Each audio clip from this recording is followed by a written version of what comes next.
You're listening to MMA Oddsbreaker. I'm Frank Trigg. On the other end of the phone today, we have Jared Rosholt, the Big Show, getting ready to fight his debut in the UFC coming up here. He's 8-1, and he's getting ready to fight Walt Harris, who's 4-1, coming up in the Mandalay Bay Events Center here November 30th. So it's coming up pretty quick. Jared, how you doing, bud? Good. Thanks for having us.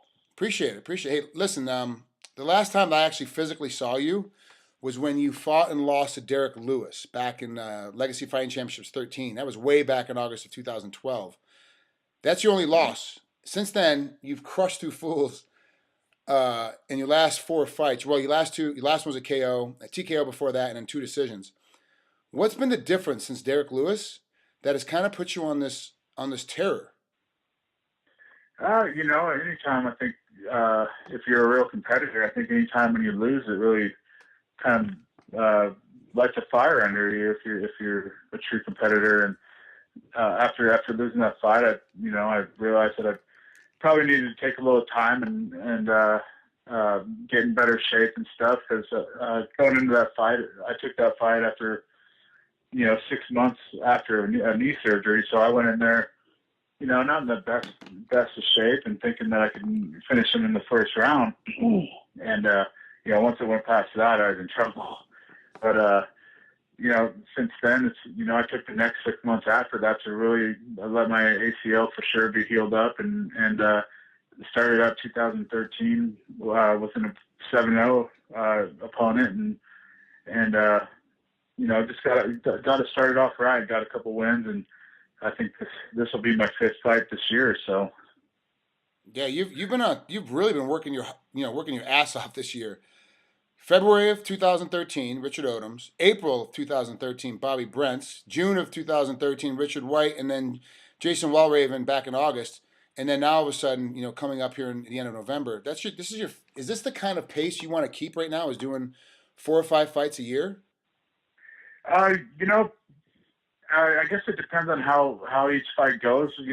Obviously, if they go the way that I'd like for them to, I will have this fight, and then maybe hopefully 3 or 4 next year in the UFC.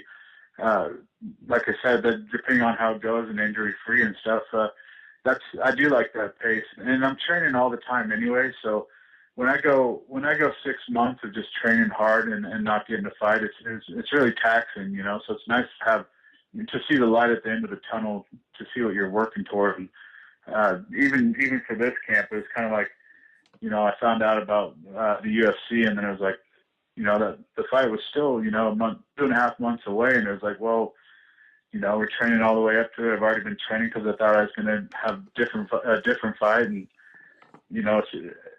it's just going to be. It'd be nice to have a company to be fighting for a company where they're like, hey, you will have a fight, Yeah, and not so much struggle. What's it been like at Team Takedown since Johnny's robbery? I believe that Johnny won this last weekend against GSP. What was the attitude like for you guys come Monday morning? When it was time for practice. Like, you guys still had to work out, but also dealing with that huge loss. It wasn't that big. I mean, obviously it was a big deal, and everybody is real disappointed in the way that it turned out. But everybody knew, or at least, we all think that, it wasn't the right split decision call. And we all feel like Johnny's on the level that he will get that title next time around. So it wasn't too bad. And, I think I was actually kind of surprised, and their coaches were actually in decent mood still, and I think that they realized that, hey, we still got other fighters and stuff. We can't just hang our heads and be mad and forget about everybody else. So they came in, and we got right back to work and back on track as if nothing ever happened. I was working out today. I did a little wrestling practice here at Extreme Couture, and I was up here in Vegas, and I was working out with Kyle Griffin, who spent some time at Oklahoma State as well. And it's the first time that I've actually been in a wrestling practice in like a year and a half. And I really kind of forgot. My neck is killing me. My shoulders hurt. My back hurts from getting pulled over. And we did a lot of, more Greco style because it's more of a fight. Like, you're standing up a little bit straighter and all that stuff. But it was more wrestling oriented. I'm kind of beat up today. And that was just one practice of wrestling. Are you guys down at Team Takedown still spending a lot of time wrestling and really trying to? Because it seemed like Johnny, spent a lot of time wrestling, but he was going back to Oklahoma State and getting underneath John Smith. Are you guys just at practice down there in Texas, just still going and having just a pure wrestling class practice every couple times a week? We really don't have many wrestling practices that are strictly wrestling. We do have usually at least once a week we'll have wrestling, pretty much grappling with submissions at least once a week in the cage off the walls and stuff. And we don't have too many just strictly wrestling practices. For one thing, it's tough to really find any opponents around here that are or training partners that really have that wrestling pedigree that can actually even give you much of a look. It's tough when you go from wrestling in the room every day during wrestling season with top guys from across the nation out of high school to, hey, I'm going to find this guy who used to wrestle for a year in high school in Texas or, used to wrestle in junior high back in the day. And then, it's just not quite the amount of people that have the knowledge to do it with the high level guys that we got. So. Yeah, it is difficult. It's been tough, especially even here in Vegas. The high school scene in Vegas isn't that great either. But now that Ricky Lundell is teaching at some wrestling here, it's kind of stepped up. But it's been very difficult to find high-quality wrestlers at an advanced level that we could battle with, so you kind of have to travel. Are you having to travel quite a bit, too, to do that? Are you Johnny traveled a lot back up to Oklahoma State. Are you spending a lot of time doing that as well? Or are you spending your entire camp just down at the Team Takedown camp?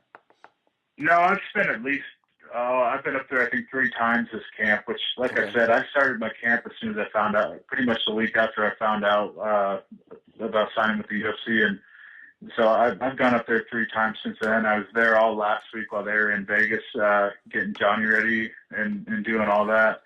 So I went up there and wrestled all last week. And I go up there and I have to do a little traveling to get that kind of look, but it's a look that nobody else is going to get, unless they're going to Iowa or another top college wrestling school. And it's 4.5 hour drives. It's well worth it to go up there and wrestle some of the best guys in the nation and even in the world. So, I have been getting my wrestling in this camp for sure. Well, Jared, I appreciate you taking a couple minutes tonight to talk to us here at MMA Oddsbreaker. Good luck against Walt Harris coming up here on November 30th here in Las Vegas. I'll be there live, so I get to watch you fight live again, and I love it. That's the fact your debut in the UFC that I actually get to see as well. So good luck again, and thanks for coming on here. We appreciate it. Yeah, thanks. I appreciate you having me on.